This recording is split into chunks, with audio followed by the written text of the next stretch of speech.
مفتی صاحب، بچے کی پیدائش پر جو گٹی دی جاتی ہے، کیا شریعت میں اس کی کوئی حیثیت ہے یا یہ ایک رسم ہے؟ اس کو اردو میں گٹی کہتے ہیں، پنجابی والے گڑتی کہتے ہیں، اور عربی میں اسے تہنیک کہتے ہیں۔ یہ سنت کریمہ ہے، نبی اکرم صلی اللہ علیہ وسلم کی سنت ہے۔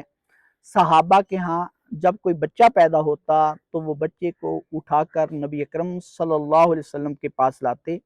آپ علیہ السلام ایک کھجور لیتے، اسے چباتے، نرم کرتے اور بچے کے تالو کے ساتھ، منہ کے اندر جو تالو ہے اس کے ساتھ لگا دیتے تو وہ بچہ اس کھجور کو چاٹتا تھا اور آپ علیہ السلام کے لعاب کی برکت حاصل کرتا تھا، اور وہ برکت اس بچے کے پورے جسم میں سرایت کر جاتی تھی۔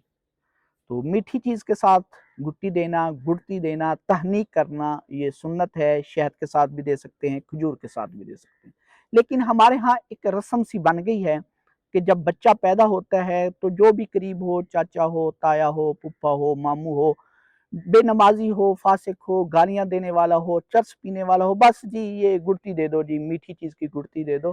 ایسی بات نہیں ہے۔ گٹی کا تہنیک کا مقصد یہ ہوتا ہے کسی بزرگ سے لعاب حاصل کر کے میٹھی چیز کے اندر، تاکہ بچے میں اس لعاب کے اثرات جسم میں آ جائیں۔